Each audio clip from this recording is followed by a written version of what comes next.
Heavyweight boxing fans, what's the deal? So I'm back with another post fight from another fight that I feel was a classic fight. 1997, David Tua versus Oleg Maskaev. Now we think in 1997, at the point of this fight, David Tua was 26-0. I believe he had 22 knockouts to go with it. Oleg Maskaev was 10-1.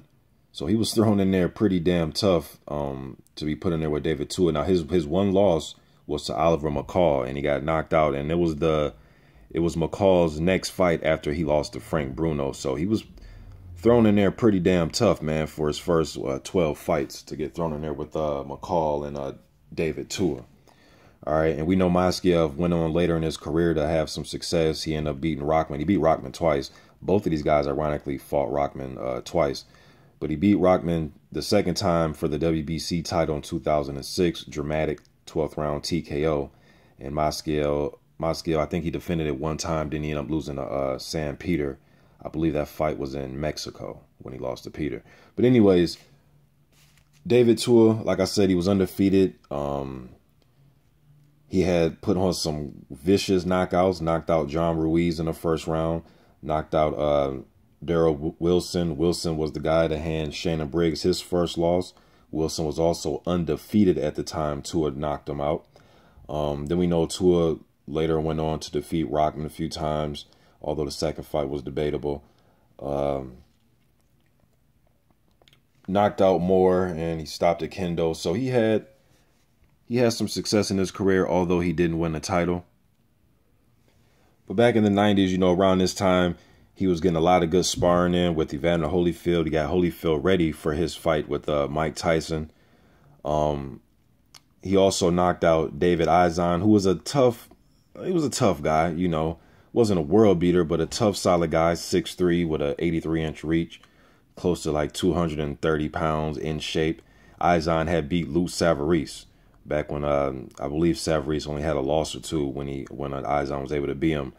But in that fight, Tua's power carried late into that fight, into the 12th round. So that's one thing about Tua's power that he showed in this fight and the Izon fight, is his power can carry late. And this was the fight that set him up for that all-time classic that I will do a fight review on sooner than later, is the Ika Beabuche fight. But that fight gets talked about a lot. That's why I wanted to find another Tua fight that I thought was a really good fight against a solid opponent that really doesn't get talked about a lot. And it was this Oleg Maskaev fight. All right, now going into this fight, Maskaev had a 8-inch reach advantage, 4 inches in height, and he outweighed Tua about 9 pounds. Now, until the 11th round, when he stopped Maskaev, I thought until Tua stopped Maskaev, I thought Maskaev was winning this fight, man. I mean, I'm just being honest with you. I had it 98-93 before he got stopped. I thought he was using his jab. He was circling Tua, and that's something Tua would have problems with, like when he fought Lennox, is a jab. If you jabbed the hell out of him, he was going to have problems with that. He was kind of a mixture of the way some of his movements and the bobbing and weaving and then leaping in with hooks. He was kind of like a Joe Frazier type of style, but I thought his power was more on the level, at least his hooks, man, were on the level of Mike Tyson. That was a fight that a lot of fans wanted to see. Even during the telecast of this fight, they were saying that David Tua, the Tua man, or Terminator, as they were calling him back then, that he was the next best thing that they seen since Tyson. Thought he's going to be a Tyson replica, but he did have some damn power. I can't doubt that. If you want to say his left hook was better than Tyson's, I probably couldn't even argue with you, man, because he had a lot of power on that damn hook. But in this fight, the first few rounds, I thought Maskaev was doing this thing as far as using the jab, landing the right hand. He was landing his own left hook on Tua. Tua just could not get out the way of that left hook. I thought Tua was going to the body pretty decently in the first few rounds. Then he kind of just escaped going to the body and started just leading in with and leaping in with hooks, right hooks and left hooks.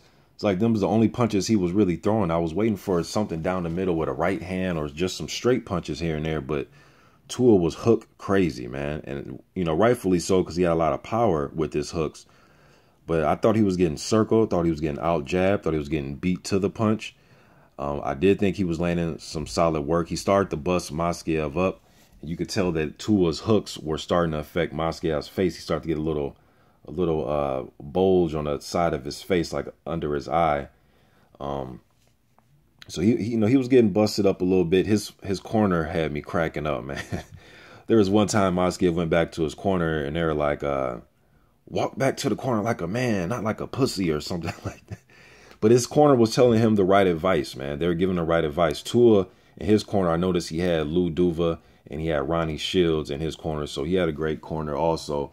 But Maskaev's corner was telling him the right thing. Keep his jab out there and land that right hand. And sometimes he was just pawing with the jab. When he snapped it, he was popping Tua's head back, man. But Tua just kept walking him down. He stayed aggressive. He didn't get discouraged and just plied and not throw any punches.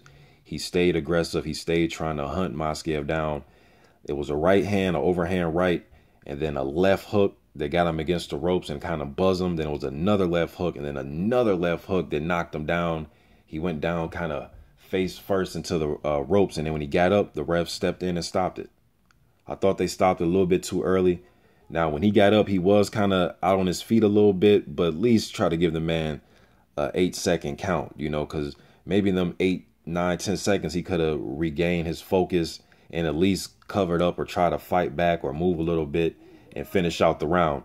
Now, the time of the stoppage, I was looking at the scorecards. One judge had Tua up 96-94. Another judge had it 95-95. And another judge had it 98-93, Maskaev. And I had it 98-93. Not that he was beating Tua up from pillar to post. Just thought he was outlanding him, landing the better, cleaner work. I thought Tua would land, but it was far in between with his hooks, man. I just thought Maskaev was a little bit more active with the punches he was landing. He was doing some really good circling. It was hard for him to pick if he wanted to circle right or left because Tua was just leaping in with hooks.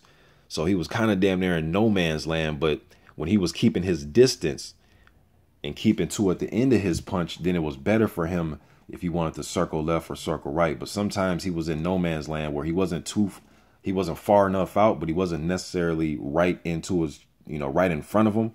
But it was just that gray area where he was getting tagged, man. And Tua just started to leap in. He just said the damn with staying on the end of your punch, and he started leaping in with hooks. So the more reckless he got, the better of a chance he gave himself to win, in my opinion. But it's a real good fight. Tua stops Oleg Maskaev in the 11th round. That power carried throughout the fight, man. So it was a good fight. Just my post fight. I'm out.